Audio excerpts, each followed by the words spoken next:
Siamo con Antonio Greppi, secondo protagonista della rubrica dedicata alle carriere dei driver. Antonio, io partirei però dal periodo recente, almeno facciamo un bilancio di questi 2 anni, la partecipazione anche all'Amérique di quest'anno e anche le vittorie ottenute nel 2018.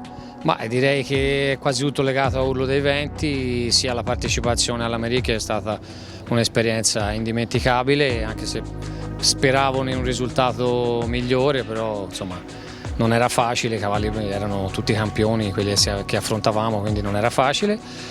E anche la vittoria più importante di recente è stata sicuramente il Premio Duomo a Firenze, che oltretutto è la mia pista di casa, che è una corsa che ho sempre visto anche da spettatore come un simbolo e un obiettivo quasi irraggiungibile. Invece oltre ad averla corsa l'ho anche vinta, l'avevo già vinta quando era stata declassata gruppo 2 con Pascià De Greppi, poi l'ho rivinta quando era tornata a essere gruppo 1 con Urlo dei Venti, tra l'altro al record della pista, e quindi è stata una grandissima soddisfazione. Facciamo un passo indietro, siamo qua all'ippodromo di Cesena. Quali sono le vittorie importanti conquistate qui? Ricordiamo tra tutte il Super Frustino. Ma quelle, a parte il Super Frustino del 2013, avevo perso male quello del 2011 per colpa mia, perché avevo perso la finale a 3 con un cavallo che andava al doppio, che avevo sbagliato una manovra, un mea culpa che rifaccio spesso. Per fortuna poi mi sono rifatto nel 2013, e poi la vittoria con Mustang Griff mi sembra fosse il 2010,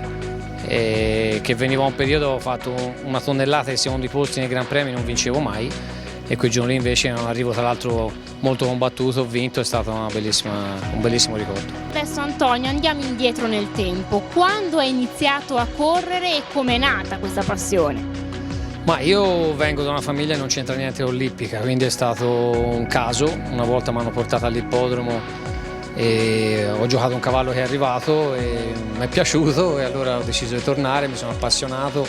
Erano anni in cui all'ippodromo c'erano migliaia di persone, quindi era bellissimo andare, facevi amicizia con tante persone, così che poi condividevano la passione con te.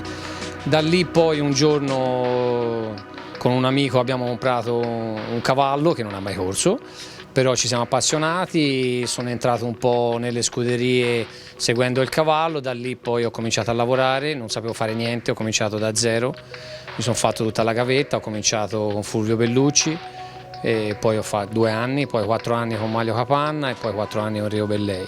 In questi anni cominciando da zero, ho imparato a fare tutto quello che c'era da fare per stare dietro ai cavalli. Da lì poi ho preso la licenza da allievo, poi allievo professionista, poi allenatore, e poi ho fatto il passo finale, che era quello di aprire scuderia. Ho trovato persone che mi hanno dato fiducia, ho tenuto la scuderia per parecchi anni, mi sono tolto anche tante soddisfazioni. Poi è arrivato un momento in cui con la scuderia non si riusciva ad andare avanti, e quindi mi sono tra virgolette riciclato facendo solo il guidatore, e direi che è andata bene, sono riuscito ad andare sempre in progresso, sempre in miglioramento, tranne quando c'è stata una brutta caduta a Bologna che mi ha fermato per parecchio tempo, mi ha messo anche un po' in difficoltà e ha messo anche a rischio il proseguo della carriera. Poi le cose invece si sono aggiustate tutte, e direi che dopo c'è stato anche un periodo molto positivo. Ecco, ma ti ricordi un po' le emozioni delle prime volte? Come affrontavi le corse all'inizio e come le affronti adesso?